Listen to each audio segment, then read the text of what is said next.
മോഹൻലാൽ ചിത്രം റിലീസായത് കാരണം അധികം ഓടാതെ പോയ ഒരു മോഹൻലാൽ ചിത്രത്തെക്കുറിച്ചാണ് നമ്മൾ ഇന്നിവിടെ പറയുന്നത്.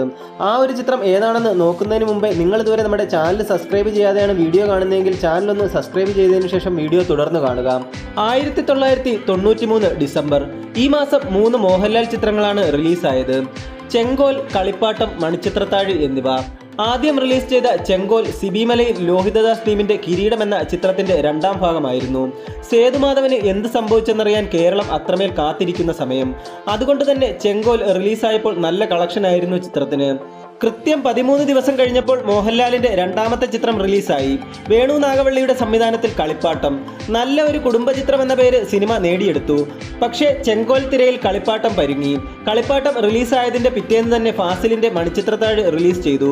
അക്കാലത്തെ ഏറ്റവും പ്രേക്ഷക പ്രതീക്ഷ നൽകിയ സിനിമ. ആദ്യ ദിവസങ്ങളിൽ ആൾ കുറവായിരുന്നുവെങ്കിലും ഫാസിൽ ചിത്രം പെട്ടെന്ന് തന്നെ തരംഗമായി മാറി.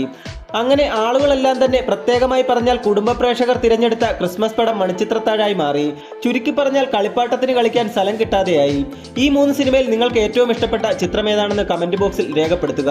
കൂടാതെ നിങ്ങളൊരു മോഹൻലാൽ ഫാനാണെങ്കിൽ ഇങ്ങനെയുള്ള കൂടുതൽ സിനിമാ വാർത്തകൾക്കും വിശേഷങ്ങൾക്കുമായി ചാനൽ കൂടി ഒന്ന് സബ്സ്ക്രൈബ് ചെയ്യുക.